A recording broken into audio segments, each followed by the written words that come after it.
Cold-hearted millionaire marries party girl for a bet, then discovers her secret on their wedding night. Before we begin the story, leave a comment below and tell us where you're watching from.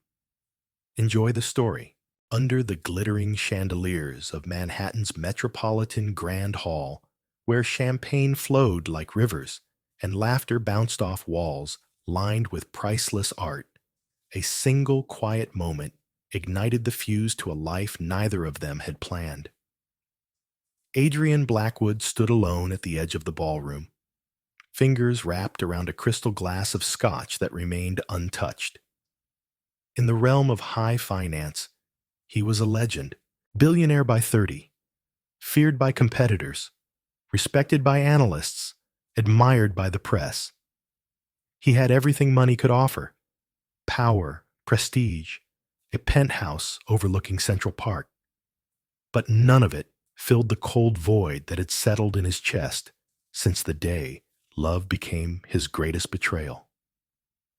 That betrayal had a name: Meredith Langston, the woman who had vowed forever, only to sell him out to a rival conglomerate for a stake in the very empire he had built.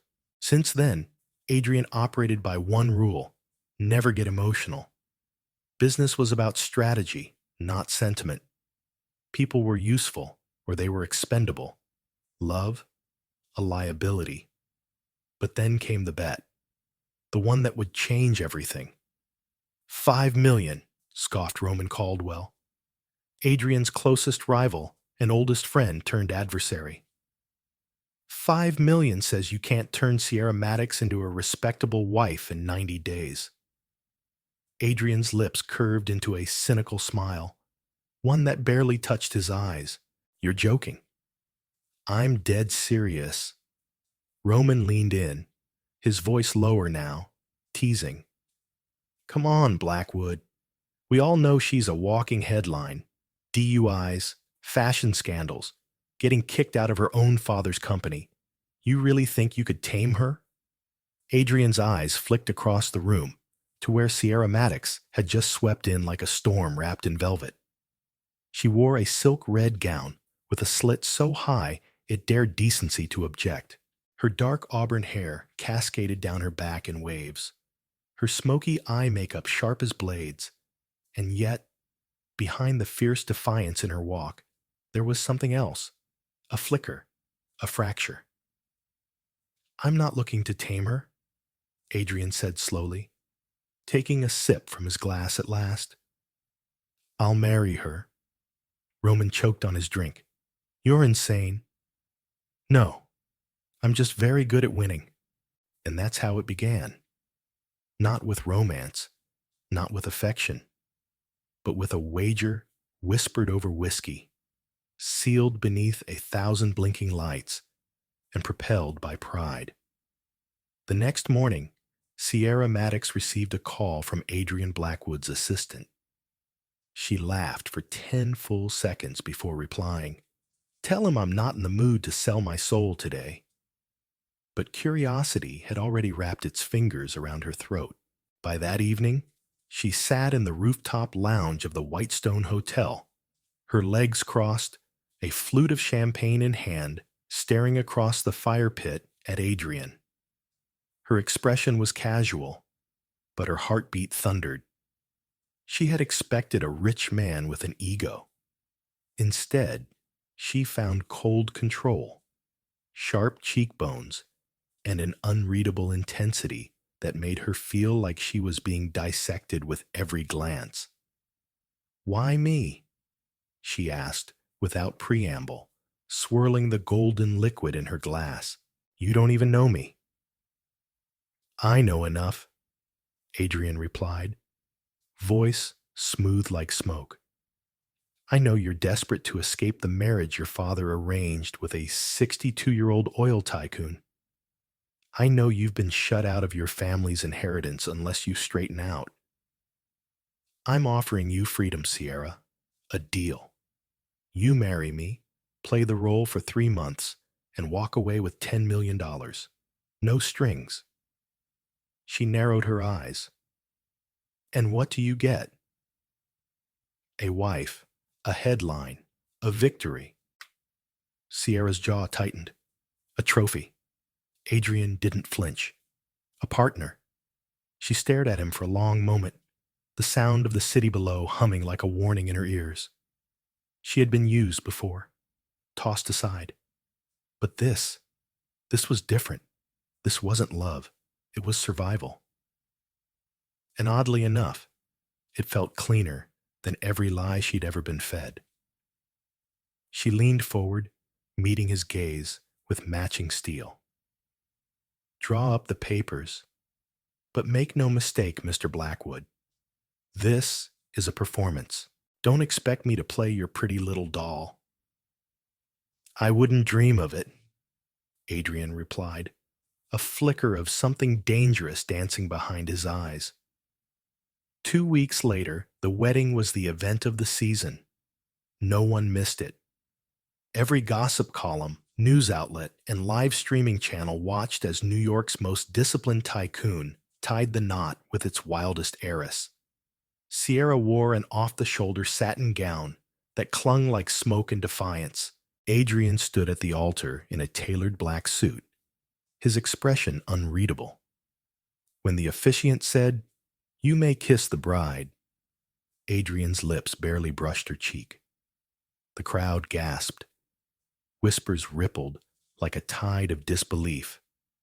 But the true shock came later that night. In the master suite of their Park Avenue penthouse, silence stretched like glass.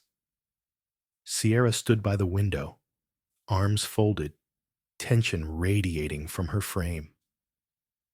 Adrian, removing his cufflinks, glanced at her in the mirror.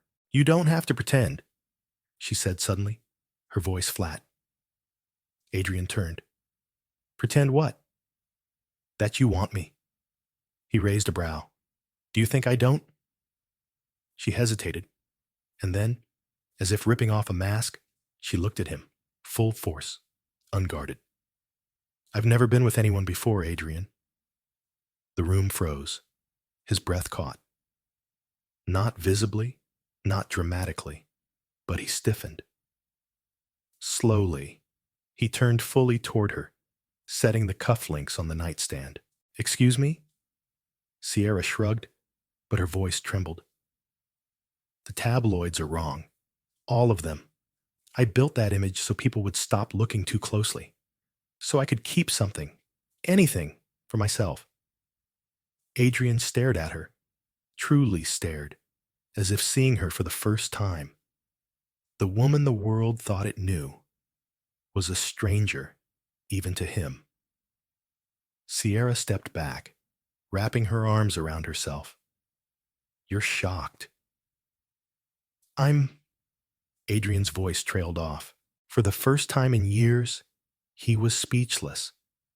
This wasn't a game anymore. This was a truth that shattered every assumption, every calculation. And somewhere deep inside, the ice in Adrian Blackwood's chest began to crack. Because maybe, just maybe, he wasn't the only one who had built walls to survive. The silence that followed Sierra's revelation stretched between them like an invisible barrier, both fragile and immovable. Adrian stood motionless, the tailored lines of his shirt creasing slightly as he slowly lowered himself onto the edge of the velvet bench at the foot of the bed. His mind, so often calibrated for boardroom deals and high-stakes negotiations, struggled to process what had just been laid bare. In that moment, all the images he'd crafted in his mind of who Sierra Maddox was, the reckless heiress, the headline-hungry socialite, the storm in heels, began to fracture. He had entered this marriage certain of his role: control the narrative, uphold the illusion, play the game. But games didn't involve truths like this. Games didn't leave your chest feeling like it had been cracked open without warning. Sierra stood by the window, her reflection mingling with the skyline beyond. She wasn't looking at him. She didn't need to. Her body language was a fortress: rigid shoulders, clenched fists, and a chin held a little too high. It was the posture of someone expecting judgment and ready to deflect it with sarcasm or defiance. But Adrian said nothing. Not yet. Instead, he studied her, not with the eyes of a man evaluating a prize or an opponent, but with the hesitant curiosity of someone trying to understand a language he never realized he wanted to speak. Finally, his voice broke the quiet, low and steady. "Why tell me now?" Sierra turned slightly, the city lights illuminating her face just enough to show the flicker of vulnerability she tried so hard to hide. "Because you need to know what this marriage isn't," she said. "It's not what you think. I'm not here to play house, and I'm not going to pretend to be someone I'm not, just to fulfill your image of a respectable wife. I've played the rebel role long enough to know the price of pretense." Adrian exhaled slowly, then stood and walked toward the minibar. He poured himself a drink with the precision of habit, then glanced over his shoulder. "And what do you think this marriage is?" Sierra smirked, but it lacked sharpness. "A business transaction. A mutually beneficial contract dressed up in designer lace and gold-rimmed glasses." He handed her a glass of water, instead of the whiskey he knew she half expected. "You're not wrong," he said, "but I think you've also underestimated yourself."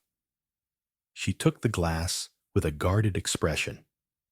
"Is that your way of saying I'm more complicated than you gave me credit for?"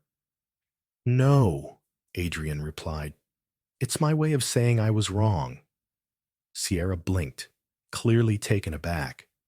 "That's a first." "Don't get used to it," he said, a trace of humor threading through his voice. But then, more seriously, "You surprised me tonight, Sierra, and not because of what you haven't done, but because you had the courage to tell me, knowing what I might think."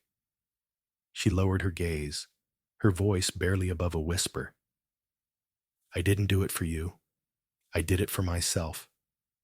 I've spent so much of my life performing for everyone else. My father, the press, the entire world. I needed to say it out loud for once, not as some kind of confession, but because I wanted at least one thing in this marriage to be real." There it was again, that ache in Adrian's chest.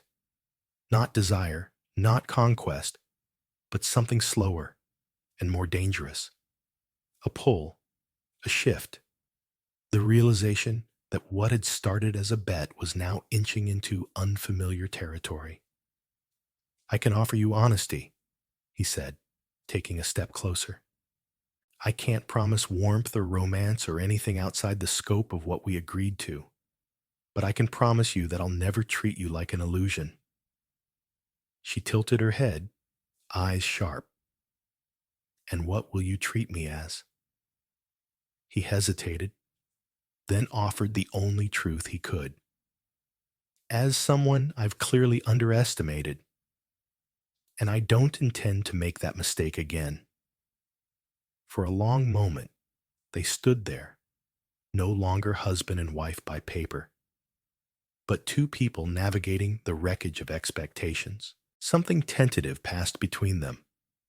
Not affection, not yet, but respect, quietly forged. The following days brought a strange kind of peace. Adrian returned to his usual rhythm: early morning meetings, late-night negotiations. But his eyes lingered a little longer on the chair Sierra left empty at breakfast. She wasn't eager to fulfill the public role of wife, and he didn't force her to. Yet she surprised him again. She showed up at one of his fundraisers, unannounced, dressed in a modest but stunning black gown that was far removed from the flamboyant dresses she once wore to provoke headlines. She didn't draw attention. She commanded it. And she did it not with scandal, but with elegance. Adrian watched her from across the room, the conversations around him fading into background noise. Sierra moved with grace, engaging in polite conversation, never overstepping, but never shrinking. When their eyes met, she offered a slight nod, not of submission, but of acknowledgement. Later that night, as they rode home in silence, Adrian spoke first. "You didn't have to come." Sierra looked out the window. "I know." "Then why did you?" She shrugged. "Because if we're doing this, I might as well show them I'm not the disaster they expect." Adrian turned to her, studying her profile. "You're not a disaster." She smiled faintly. "Not anymore." And for the first time, he realized he didn't just admire her resilience, he respected it. In a world that constantly tried to label her, reduce her, box her in, Sierra was quietly tearing those boxes apart, piece by piece. Back at the penthouse, Adrian paused before heading to his room. He looked at her, hesitating. "Sierra." She turned. "Yeah?" "If this were something real," he said slowly, "do you think we'd stand a chance?" Her expression flickered, caught between disbelief and something more hopeful. She didn't answer. Instead, she walked past him, paused at the door to her room, and glanced back. "I don't know," she said softly. "But maybe we're already closer than we think." Like, then she disappeared behind the door, leaving Adrian alone in the hallway, staring after her with a heart that, for the first time in years, was beginning to thaw. Under the surface of their silent pact, something intangible had begun to shift. In the weeks following the fundraiser, the mansion no longer felt like a cold stage where roles were performed out of obligation. There was still distance between them, yes, but it wasn't the same kind of distance. It no longer came from resentment or disinterest. It came from uncertainty, from a quiet and fragile unfamiliarity with what this new closeness meant. Adrian had always lived with precision. His world was dominated by metrics, risk assessment, and discipline. But lately, he found himself watching Sierra more closely, not to measure or manage her, but simply to understand her. He began noticing the quiet way she interacted with people when she thought no one was looking, how she gently corrected the gardener's Spanish without embarrassing him, or how she left notes for the kitchen staff, thanking them for breakfast. These weren't the actions of a careless heiress. They were the signs of someone who had been misunderstood for far too long. Sierra, for her part, had begun to see Adrian in a new light too. Beneath the cold exterior and meticulous routines was a man who rarely allowed himself softness, not because he didn't feel, but because he had long ago been taught that vulnerability was weakness. And yet, in the quiet spaces they began to share, passing each other in the hallway, sitting in the same room, reading silently for hours, she could feel that wall beginning to thin. One evening, after a long and particularly exhausting board meeting, Adrian returned home to find Sierra in the music room. He had almost forgotten the space existed, tucked away near the east wing with floor-to-ceiling windows and an old grand piano that hadn't been tuned in years. But there she was, seated at the instrument, fingers gliding over the keys with surprising grace. The melody was soft, melancholy, almost hesitant, like a secret being whispered into the air. He didn't interrupt. He just stood in the doorway, letting the music wrap around him. She finished the piece with a final lingering note, then sat still for a moment, not turning to face him. "I didn't know you played," he said quietly. Sierra finally looked over her shoulder. "You didn't ask." Adrian stepped inside, his eyes still on the piano. "You're good." She gave a small smile. My mother taught me, before she got too sick. Her voice didn't break, but the sadness in it settled between them like dust. Adrian nodded slowly, walking over and sitting beside her on the bench. What happened? She paused, then answered without defensiveness for once. Cancer. It started in her lungs, spread too fast. I was 15. He didn't know what to say, but he didn't need to. His silence didn't feel empty. It felt present. She was the only one who ever saw me, Sierra continued, her fingers brushing over the keys. After she passed, my father threw himself into the company. I think it was easier for him to bury himself in work than deal with me. Adrian leaned forward, resting his elbows on his knees. That's familiar. Sierra turned to him, brows raised. He hesitated. My mother died in a plane crash when I was 17. My father was never much of a talker. But after that, he was practically a ghost. Everything was business. Love became a liability. A soft silence settled between them. For the first time, their shared pain made them feel less like strangers and more like survivors of parallel storms. I think that's why I became who I did, Sierra said after a while. The parties, the headlines, the rebellion. It was the only way to be seen, even if people were looking for the wrong reasons. And now? Adrian asked. Now, she said, her eyes meeting his. I'm tired of pretending I don't care. He reached over, not to touch her, but to close the piano lid gently. Then stop pretending. Sierra laughed under her breath, shaking her head. It's not that easy. I know, he said, but maybe you're not the only one pretending. The words lingered between them, fragile but heavy with truth. Later that week, Adrian invited Sierra to accompany him to a private event, a foundation dinner for a youth literacy nonprofit he'd supported for years. Normally, he would have attended alone, kept the evening transactional, but something inside him wanted her to see that part of him, the part that wasn't about power or profit, but purpose. Sierra accepted, surprising them both. She wore a navy blue dress, understated but elegant, and kept her hair swept back in a simple bun. As they arrived, Adrian watched her from the corner of his eye, catching the way she listened intently to the stories of the charity's beneficiaries. When she leaned down to talk to a little boy who showed her a drawing he had made, Adrian felt something he hadn't felt in years. Pride, not just for how she looked or behaved, but for who she was choosing to become. Over dessert, Sierra turned to him and whispered, "You know, I thought this night would bore me." "And now?" he asked. She smiled softly. "Now, I think I was wrong."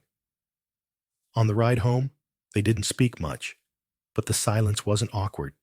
It was full, charged. Something had shifted again, subtly but irrevocably. That night, as Adrian walked her to her door, he hesitated.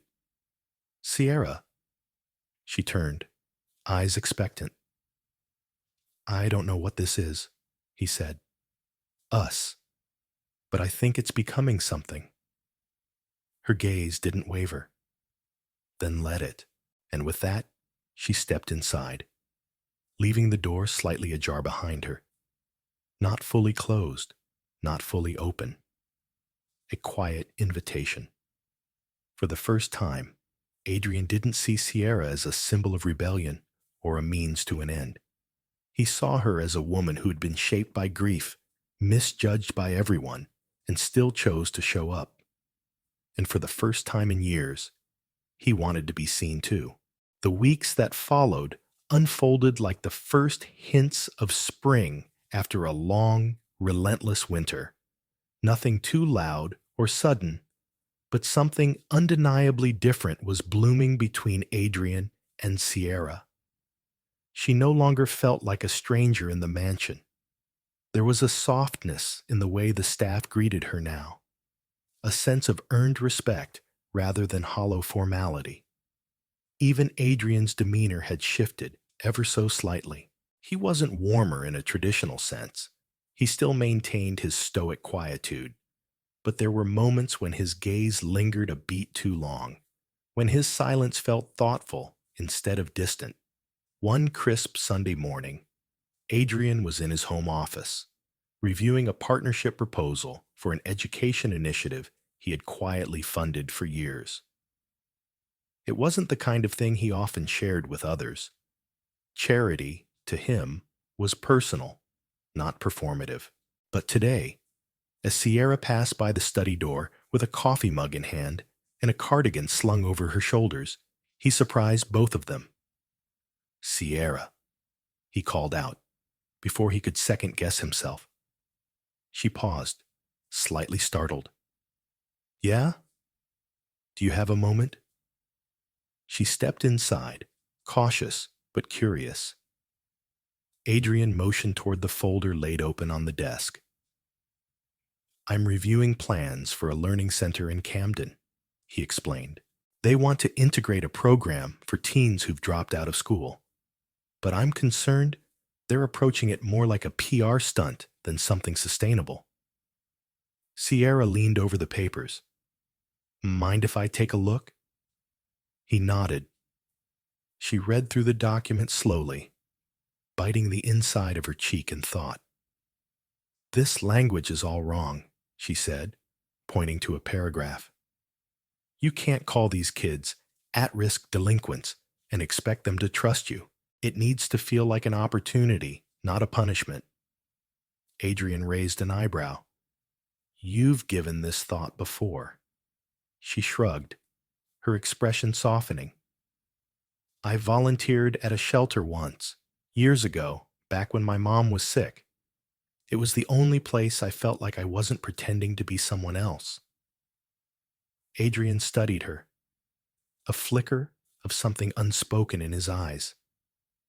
"Then maybe you should help me rewrite this." She laughed gently, unsure whether he was serious.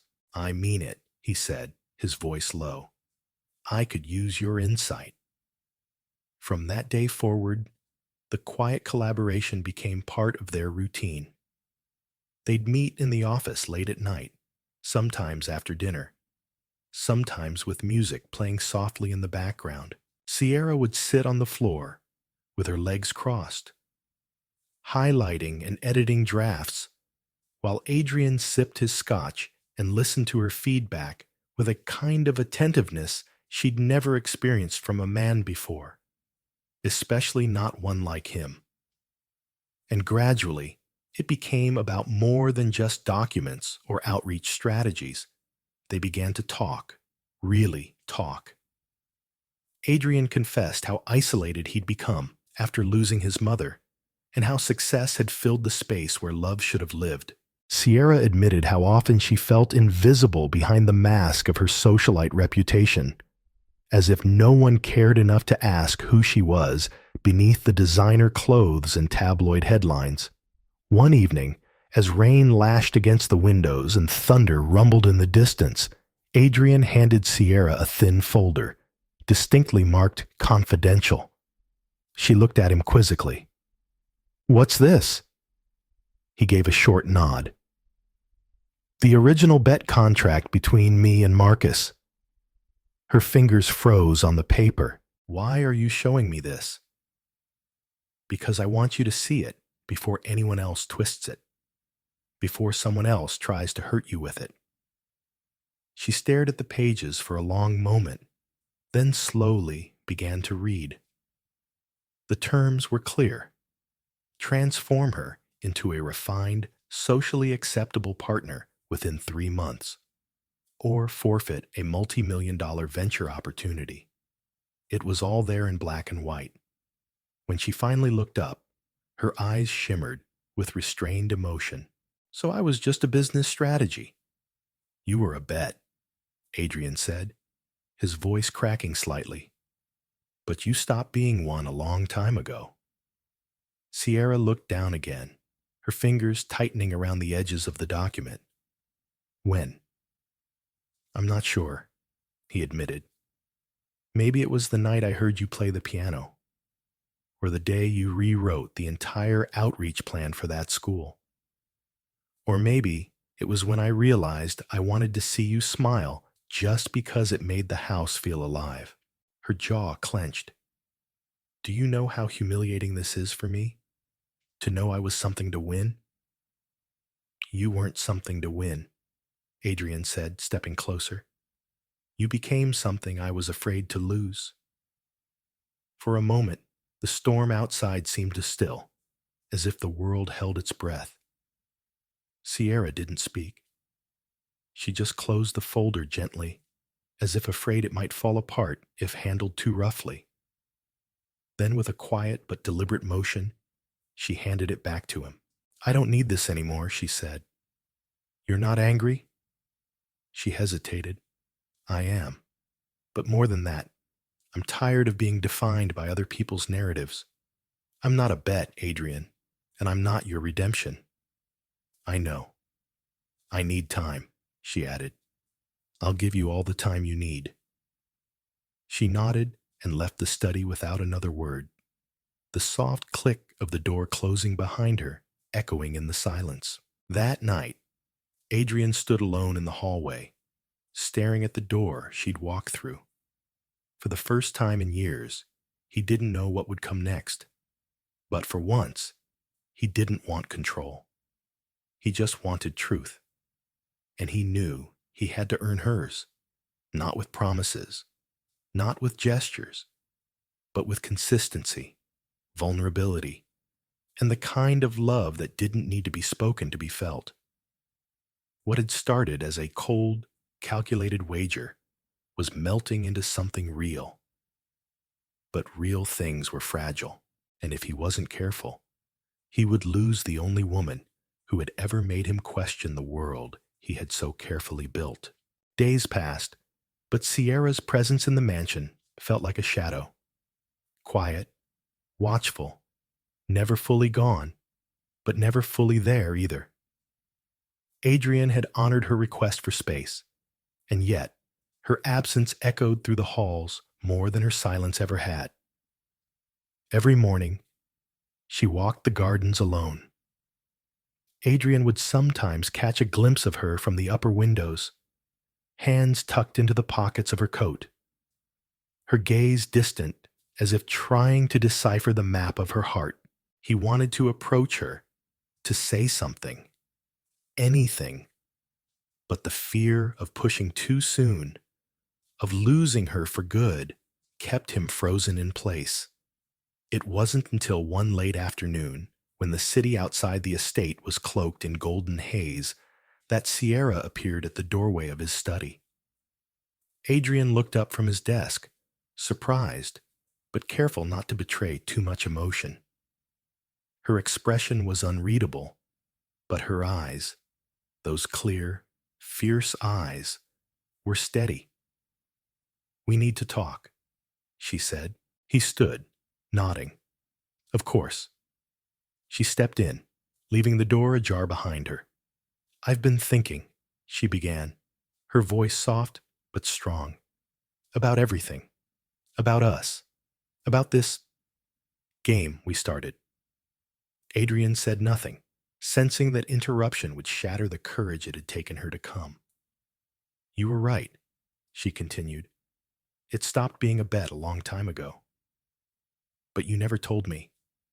You let me believe I was still just part of a scheme. Do you know what that does to a person who's already spent half her life feeling disposable? Adrian's face tensed. I was wrong. I should have told you the moment I realized. But I was afraid. Afraid of what? She asked, her voice breaking just slightly. Of you, he confessed. Of how you made me feel. I built my life around control, Sierra. Discipline. Numbers. And then you walked in and unraveled everything I thought I knew. There was a pause. Then Sierra smiled faintly, the first genuine softness he'd seen on her face in days. "You're a terrible liar, Adrian," she said, shaking her head. "You don't fear me. You fear needing me." He let out a quiet breath. "You're right. I don't want perfection," she said, stepping closer. "I don't need you to fix me or turn me into someone else. I just need honesty. No more secrets." "You have it," he said. "From now on, nothing hidden. No more contracts. No more performances." They stood in silence, the weight between them shifting from confrontation to something gentler. Then suddenly Sierra laughed, a light, unexpected sound. "What?" Adrian asked. "I just remembered the night I first walked into this place," she said. "I hated everything. The marble floors, the silence, you." "And now?" he asked, daring to hope. "Now I hate it a little less," she said, teasing. "Especially the part where you finally stopped acting like a robot." He smiled, and it was the kind of smile Sierra realized she hadn't seen before. Unguarded, warm, human. That evening, they dined together, not at opposite ends of the long dining table, but side by side in the kitchen, sharing takeout sushi straight from the cartons. They talked about everything: their childhoods, their dreams, their fears. Adrian told her how he used to climb the rooftops of his boarding school just to feel free for a moment. Sierra shared stories of sneaking out of charity galas just to dance in the street with strangers. "You've lived more in rebellion than most people do in freedom," Adrian said, eyes fixed on her. "And you've spent your whole life trying not to feel anything at all," she replied. He didn't argue. They both knew it was true. Later that night, they ended up in the library. Sierra curled into the velvet armchair, flipping through a novel she pretended to read while Adrian watched her from the couch. There was something sacred about the silence, no longer strained, but full of peace. "Adrian," she said quietly, closing the book. "Yes? I want to stay." He sat up straighter. "Here, in the mansion?" "No," she said, "with you." His heart stopped, then surged forward. "Are you sure?"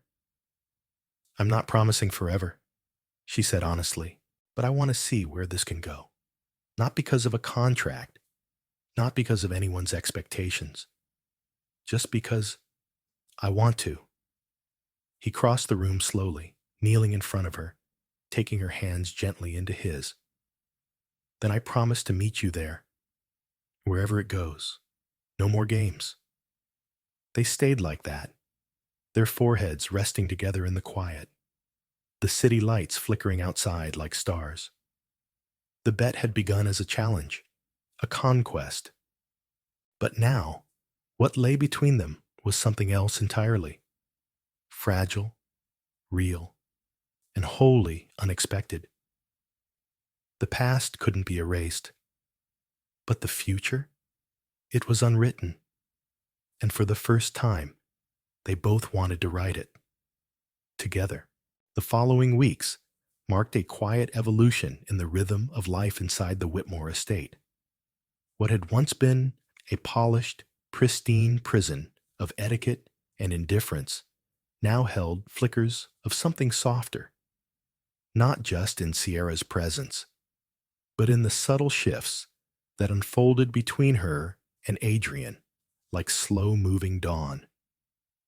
Mornings began with shared coffee in the sunlit conservatory. It had been Sierra's idea to open the heavy curtains, letting the light spill in and wake the mansion from its silence. Adrian never said much, but she noticed how he started coming downstairs earlier, already dressed, 2 cups prepared. One always had the exact splash of oat milk she preferred. He claimed it was coincidence. She didn't believe him. They started walking together in the evenings, first around the estate gardens, then down into the nearby village, where Adrian was almost a stranger, despite owning half the properties surrounding it. He watched as Sierra greeted the shopkeepers, commented on window displays, even bought flowers to keep in the entryway at home. She laughed more easily now, not the defiant laughter that once masked her pain, but something gentler, real. One night, after a long walk under silver skies, they found themselves by the lake on the edge of the property. The moonlight shimmered across the water, and Sierra sat on the grass, hugging her knees. Adrian sat beside her, elbows resting on his thighs, watching the water like it held answers to questions neither had asked. "I never told you what happened with my mother," Sierra said quietly. He turned his head, giving her his full attention. "She died when I was 17. Cancer. The kind that doesn't wait," she said, her voice steady but hollow. "My father remarried 6 months later, to a woman who saw me as a nuisance she had to manage. I think that's when I stopped trying to be lovable." Adrian looked at her, something fragile crossing his usually impassive expression. "You've never been unlovable, Sierra." She smiled faintly. "You don't have to say that." "I'm not saying it to be kind," he replied. "I'm saying it because it's true." A breeze rustled the reeds at the water's edge. She looked down, fiddling with the hem of her coat. "Sometimes I still wake up thinking I have to fight to exist," she whispered, "to prove I belong anywhere." Adrian reached over and took her hand. "You don't have to fight here, not with me." That night, she fell asleep in his arms on the couch, something neither of them planned, but neither of them wanted to end.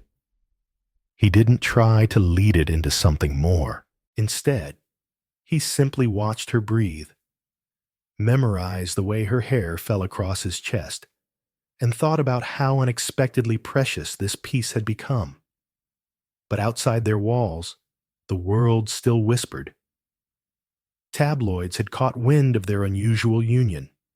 The headlines were merciless, calling Sierra a project, a pawn, a publicity stunt. Photos of her in her old party days were resurrected and plastered on covers. Rumors swirled of the playboy billionaire taming the wild heiress. And for the first time, Sierra's name was spoken with mockery, not scandal. Adrian had been prepared for backlash. He thought Sierra would be too. But what he didn't anticipate was how much it would hurt her now. Not because she cared what people thought, but because, for once, she had started to care what he thought. He found her one morning sitting at the piano, keys untouched, the newspaper folded tightly in her lap. Her knuckles were white from gripping it. "I don't want to be a joke," she said, without looking at him. "You're not. The world thinks I am. They think I've been bought, shaped, groomed into your perfect little showpiece." "They don't know you," he said. "Do you?" she asked, turning to face him. "Do you really?" Adrian approached slowly, kneeling beside her chair. "I know the girl who gives money to people who never asked. I know the woman who reads late into the night and sketches when she can't sleep. I know the woman who makes my entire life feel less cold. And I know that I've fallen for her, whether or not the world understands it." Sierra's eyes welled with tears she hadn't realized she was holding in. "I don't want to be someone you fix," she whispered. "You're not broken," he replied. "You never were." In that moment, Something inside her unraveled, not in fear, but in trust. She leaned into him, letting the storm outside their doors rage on while inside. Something sacred began to take root. They didn't speak of love again that week, but it hovered between them like breath, unspoken, undeniable. Sierra began to spend time helping Adrian's foundation, using her insights to create new outreach programs for youth displaced from wealthy but broken homes, like she had once been. Adrian watched her navigate boardrooms and brainstorming sessions with a clarity and passion that startled even his most seasoned executives. "She's not what I expected," his COO remarked one afternoon. "She's better." Adrian said nothing, but inside, he knew. She was everything. Still, not all storms pass quietly. Not all ghosts stay buried. A letter arrived, handwritten, no return address. But the elegant script on the envelope made Adrian freeze. It was from Bianca, the woman he had once loved, the one who broke him. He opened it slowly, read the words. His face paled, and in that instant, he knew. Everything he'd built with Sierra was about to be tested in ways he couldn't have imagined. Adrian stared at the letter in his hand, the soft cream paper trembling slightly between his fingers. Bianca's handwriting hadn't changed. Precise, graceful, the kind of cursive that came from expensive boarding schools and a life cultivated to impress. Yet the words inside were not what he expected. "Adrian, I never meant to leave the way I did. I thought I was protecting both of us, but I see now I only caused damage. I heard about your marriage. I don't believe it was for love. Not yet. But I also know you.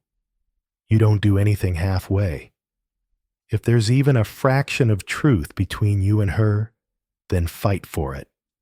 Don't make the same mistake we did. I'm sorry for everything. Bianca." Adrian read the letter 3 times before folding it neatly and tucking it away in the back drawer of his desk.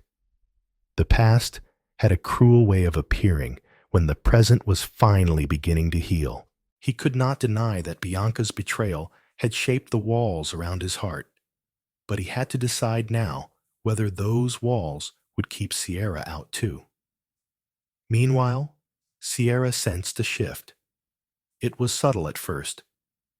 Adrian's silences a little longer, his expressions harder to read. When she walked into the room, she no longer felt the warmth that had slowly begun to blossom between them. It wasn't coldness, exactly, but it was distance. One evening, after an outreach meeting that ran late, Sierra returned home to find Adrian in his study, the firelight casting shadows across his face. A tumbler of whiskey rested in his hand, untouched. He looked up as she entered, his eyes unreadable. "You've been quiet," she said softly. "I've had a lot on my mind." She nodded, expecting him to elaborate. He didn't. Sierra walked closer, sitting across from him. "You're shutting me out again." Adrian exhaled, placing the glass down with a clink. "I'm trying not to." "Then stop trying and talk to me," she said, her voice firmer now. "Whatever it is, I can take it." For a long moment, Adrian didn't speak. Then he reached into the drawer and pulled out Bianca's letter, handing it to her. Sierra read it slowly. Her expression didn't change until the final line. She placed the letter down on the table, her fingers lingering on the edge. "She still has a hold on you," she said quietly. "No," Adrian said too quickly. Then, correcting himself, "Not like that. It's just a reminder." "Of what?" He met her eyes finally. "That I've spent years not trusting anyone. that maybe I'm sabotaging something good again out of fear. Sierra's voice was calm, but something fragile rippled beneath it. So am I just another lesson for you, Adrian? Something to lose so you can grow from it?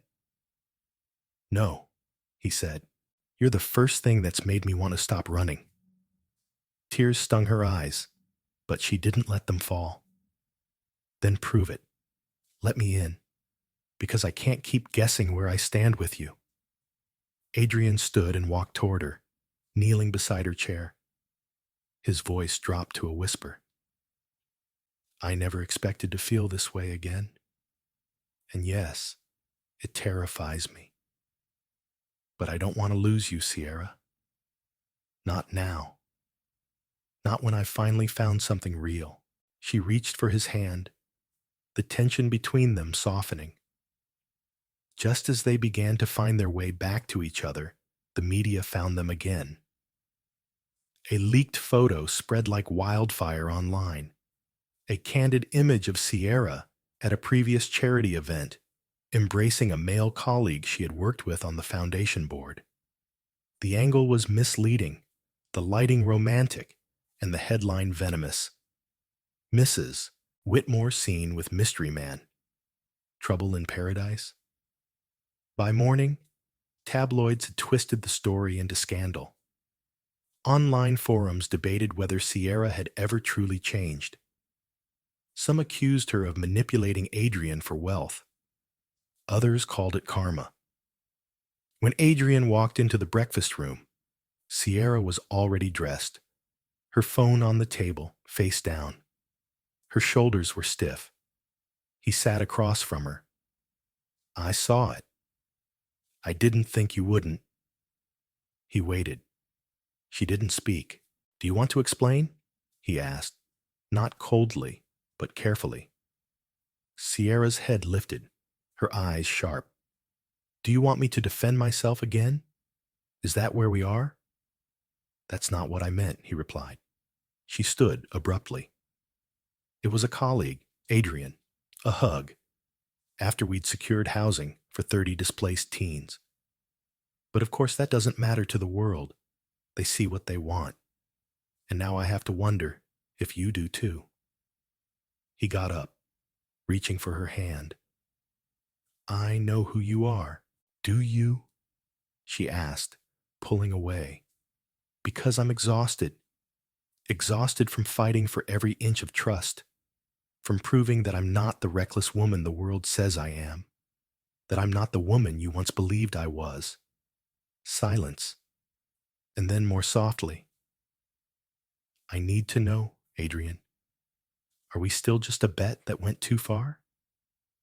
Adrian looked at her, feeling the weight of everything they'd built, everything they could still lose. He took a breath, stepped forward, and wrapped his arms around her. No, he said. We're not a bet. We're the best thing that's ever happened to me. But I have to stop letting the ghosts of the past dictate how I treat the present. And I'm sorry. I'm truly sorry. Sierra stood still in his embrace, listening to his heartbeat, letting the apology sink in. Later that night, they sat on the balcony, watching the city lights glitter in the distance. You know, she said, resting her head on his shoulder, maybe it's time we stop letting the world define us. He smiled, pressing a kiss to her hair. Let's redefine ourselves. They didn't know what storms still lay ahead. But for the first time, both Sierra and Adrian stopped bracing for the end and started believing in the possibility of a real beginning. The days following the media storm were quieter, but tension remained like dust that refused to settle. Sierra and Adrian had found a fragile truce, a shared understanding. But even truths, once shaken, take time to rebuild. That weekend, Adrian invited her to join him on a retreat in Lake Como, a secluded villa nestled between the water and the cliffs, far from London's ruthless headlines and city noise. Sierra hesitated at first. part of her afraid that this would be another escape, a delay instead of a decision. But the sincerity in Adrian's voice convinced her. The villa was breathtaking, with sun-soaked terraces, climbing jasmine, and wide-open skies that stretched endlessly over the shimmering lake. It was the first time in weeks Sierra breathed without feeling like the world was waiting for her next misstep. On their second evening there, they took a small boat out into the lake. The sky was soft with twilight, the water calm and reflective like glass. Adrian rowed slowly, rhythmically, while Sierra sat at the bow, her fingers trailing through the cool surface. Neither of them spoke for a long time. The silence wasn't heavy. It was the kind of quiet that asked for presence, not words. Finally, Adrian broke it. "Do you remember the first night we met?" Sierra turned her head, offering a soft smile. "I remember thinking you were the coldest man I'd ever spoken to." "And I remember thinking you were a hurricane in heels," he replied, a small laugh escaping him. She leaned back slightly, closing her eyes. "I think I wanted to hate you. It would have made things simpler." "And yet," he said gently, "here we are." She nodded, her voice quieter now. "Adrian, do you ever think about how different this all could have been if it hadn't started as a game?"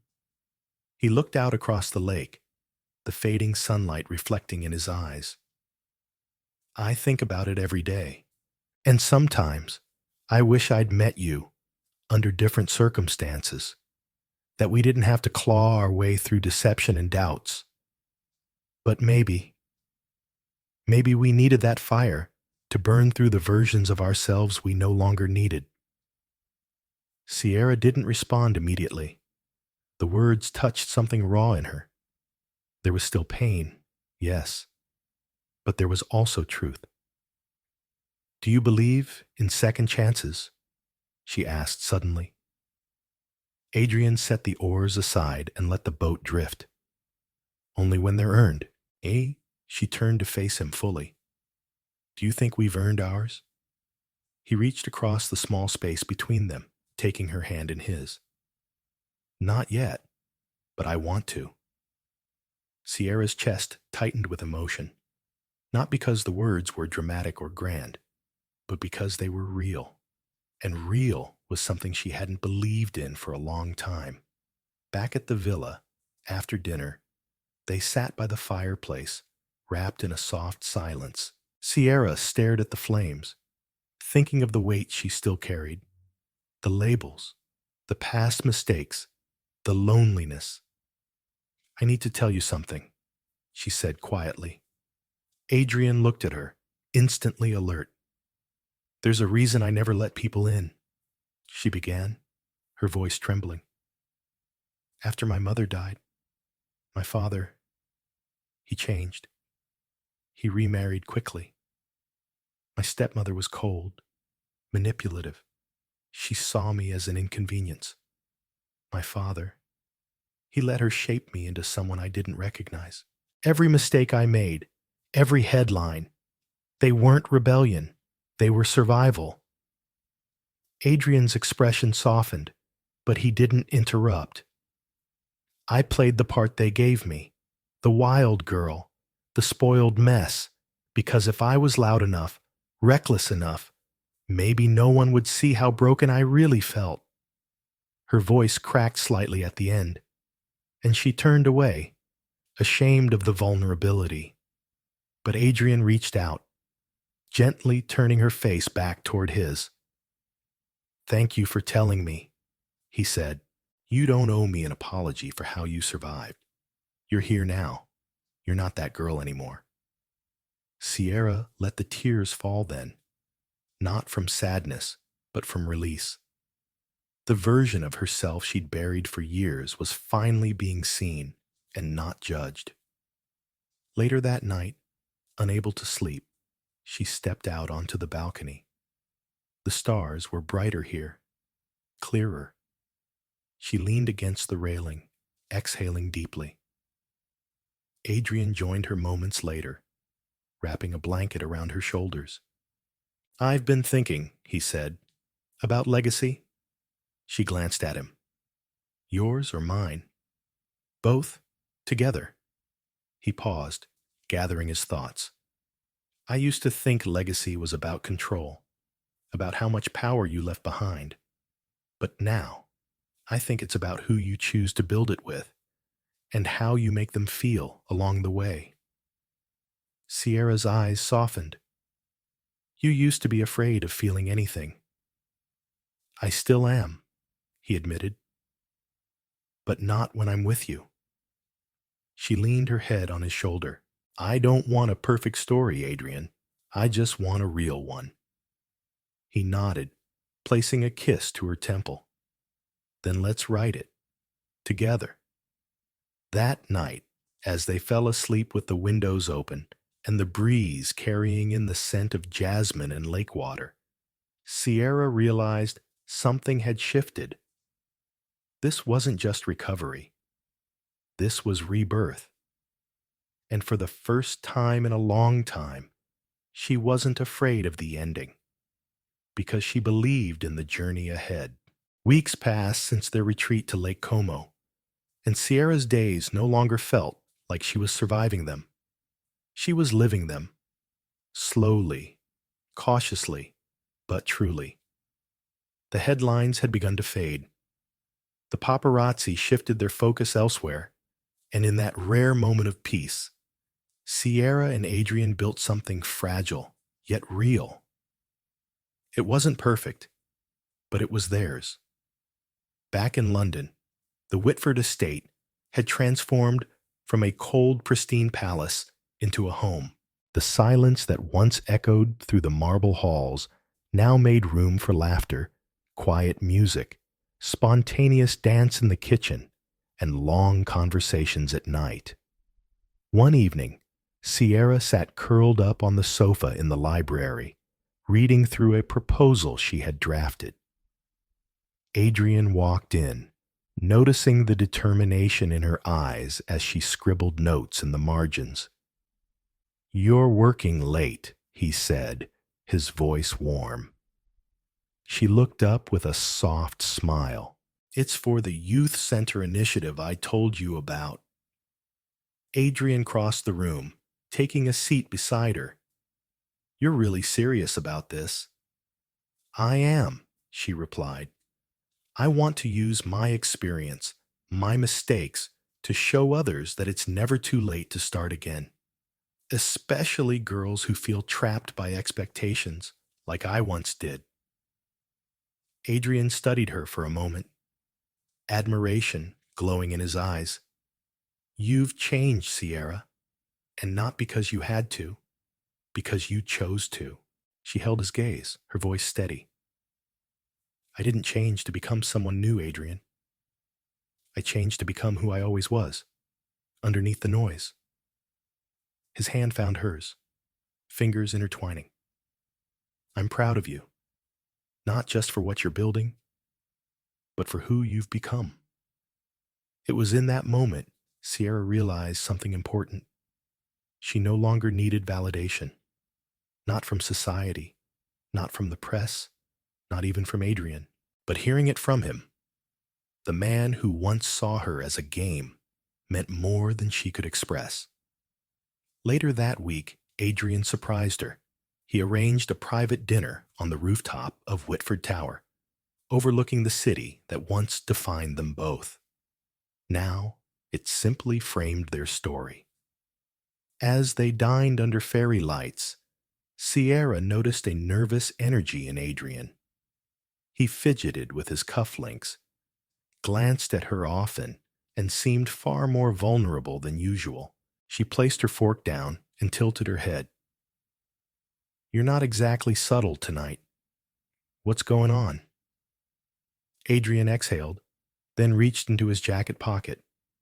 He pulled out a small velvet box, but didn't open it yet. "I know we got married for the wrong reasons," he began, his voice steady but full of emotion. What started as a bet turned into the biggest lesson of my life. Sierra's breath caught. I learned that control means nothing when it's not shared. That vulnerability isn't weakness. That love is not something you calculate. It's something you feel. And I feel it, Sierra. For you. Deeply. He finally opened the box, revealing a simple, elegant ring. Not extravagant, not for the tabloids, just timeless. This time, I want to ask you properly, he continued, not as part of a deal, not as a wager, but because I love you. Sierra Morgan, will you marry me? Truly, freely, wholeheartedly. She was speechless for a moment. Her eyes shimmered, and the London skyline blurred behind her tears. Yes, she whispered. Yes, Adrian, I will. They embraced, not as strangers forced into roles, but as two people who had chosen each other in the face of everything they once believed was impossible. But just as their hearts found peace, reality came knocking. The next morning, a letter arrived. An anonymous envelope slid beneath the estate's door. Sierra opened it casually, unaware of the storm it carried.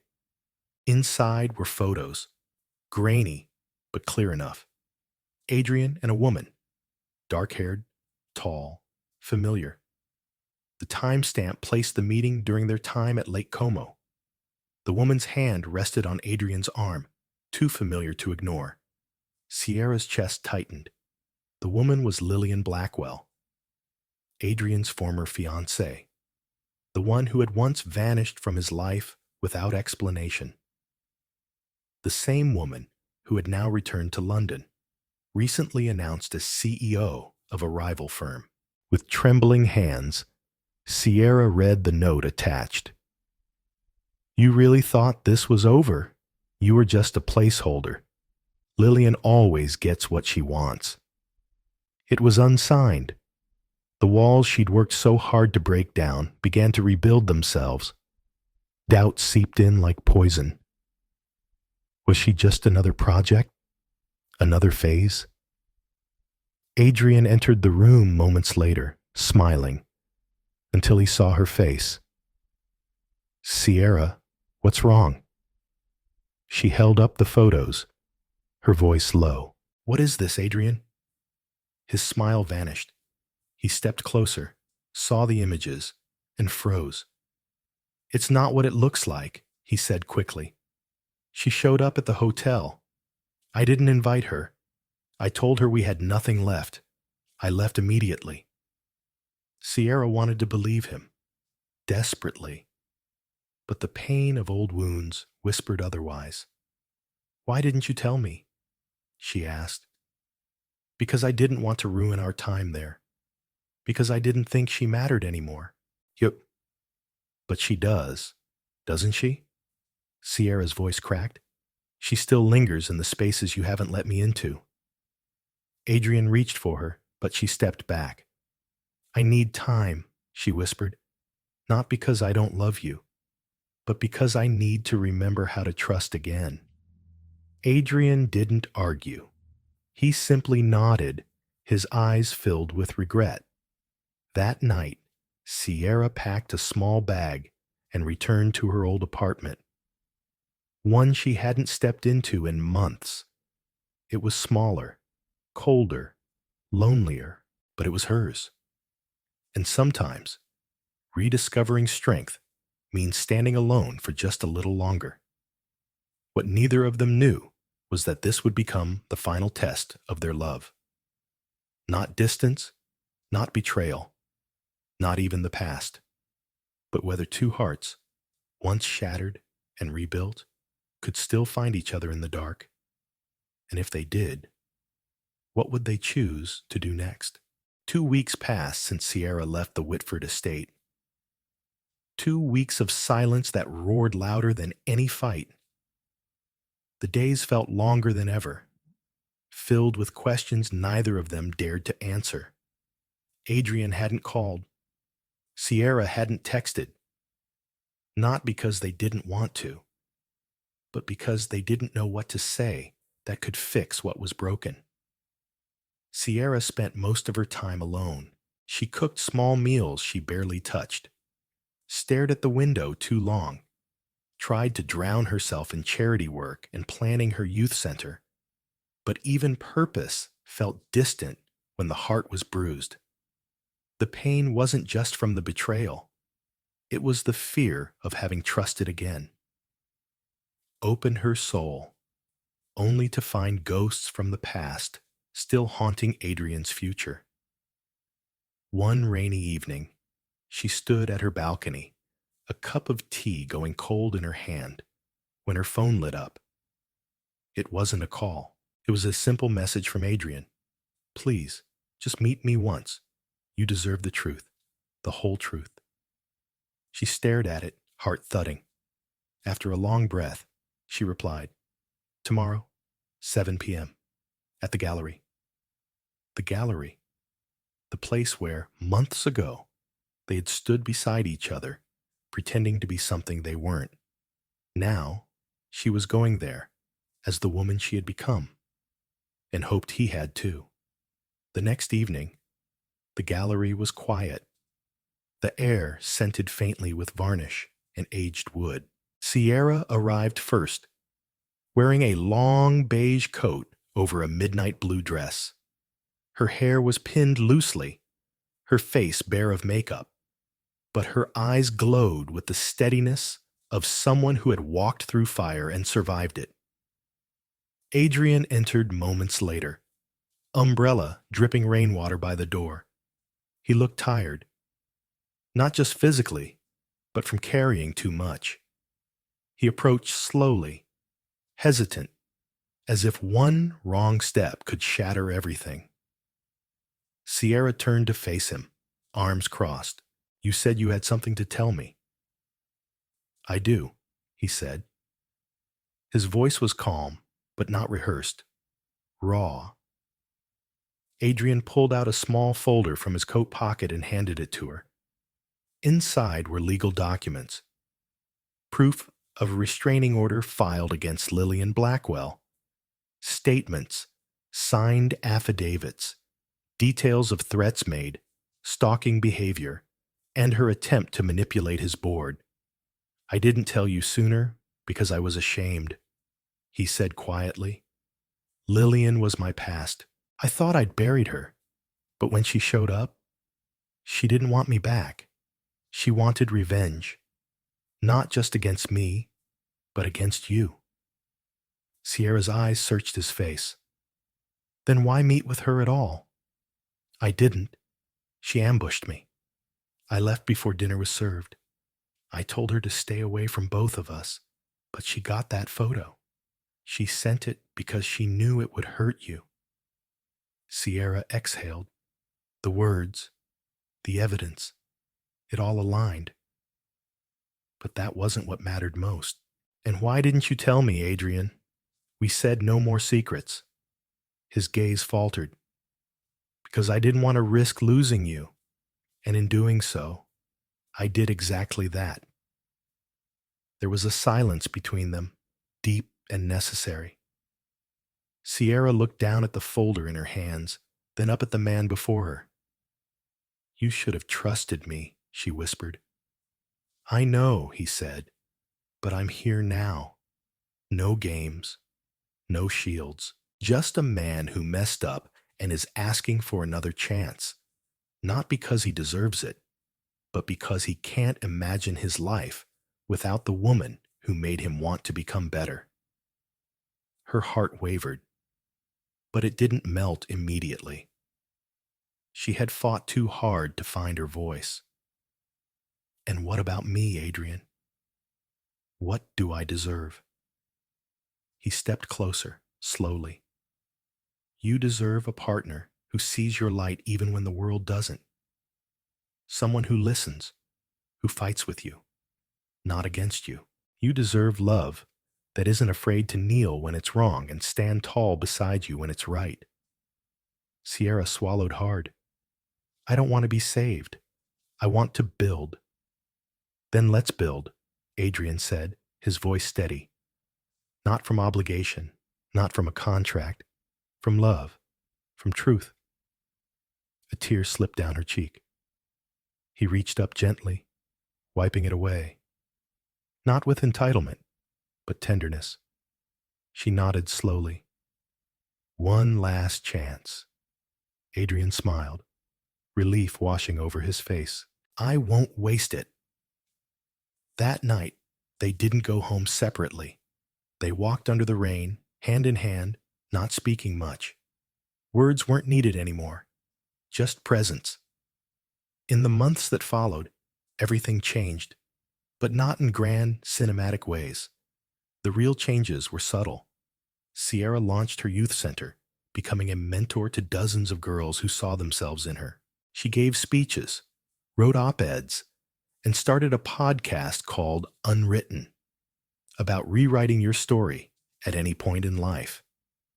Adrian stepped back from 3 of his company's more ruthless ventures and started an investment fund for underrepresented entrepreneurs, inspired by Sierra's passion.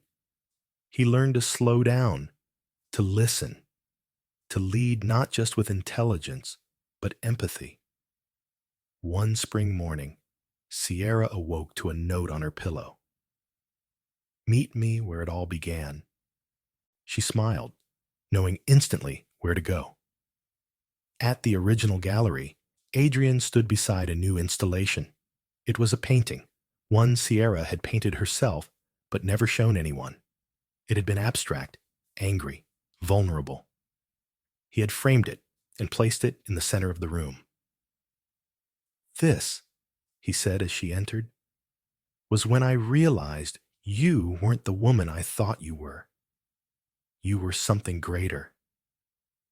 She walked toward him slowly, heart full. He took out the original ring, the one from their bet marriage. But this time, he held it out differently. No contracts, no timelines, just a promise. Will you marry me again, Sierra Morgan? But this time, for the right reasons. Tears filled her eyes. Yes, she whispered. They kissed, not with fire or frenzy, but with peace. Because this time, they were home. And as the sun poured through the gallery windows, their shadows merged as one. Proof that even the most broken beginnings can lead to the most beautiful stories. Sierra Morgan and Adrian Whitford's story began as a carefully calculated bet. One meant to prove power, pride, and control in a world of wealth and appearances. But what unfolded was something neither of them expected. A raw, transformative journey of vulnerability, redemption, and real love. What started with suspicion and secrets slowly evolved into honesty and healing, built not on the glamour of luxury or the thrill of the chase, but on the quiet strength of trust and understanding. Sierra, once labeled a reckless socialite, proved to be so much more: compassionate, driven, and deeply resilient. Beneath her boldness was a heart longing for purpose and authenticity. Adrian, the sharp-edged millionaire who believed love was just a weakness to be avoided, found in Sierra not only a match for his mind, but a mirror to his soul. Her unwavering support, especially when she sacrificed her inheritance to save his company without seeking recognition, opened his eyes to the kind of love that doesn't demand, but gives freely. Their love wasn't instant or flawless. It was messy, real, and hard-earned. Misunderstandings drove them apart. Pride silenced words that should have been spoken. But it was in their separation that they discovered the true value of what they had built together. When the masks fell and the game stopped, all that remained was 2 people who had grown through pain, learned through failure, and ultimately chose each other for all the right reasons. This story teaches us that love is not about perfection. It's about presence. It's not about saving someone, or being saved, but about standing beside each other, even when it's hard.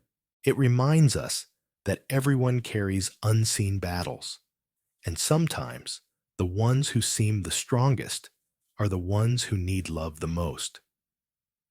True connection is forged through honesty, patience, and the willingness to grow, not just as partners, but as individuals. In our own lives, this story encourages us to reflect. Are we choosing comfort over authenticity? Are we hiding behind pride instead of opening our hearts? The most profound relationships often begin when we dare to let our guard down and allow someone to see the unpolished, unfiltered version of who we truly are. If this story touched your heart, inspired you, or simply reminded you of the beauty in second chances, we invite you to be part of our storytelling family. Subscribe to our channel to support more heartfelt content like this.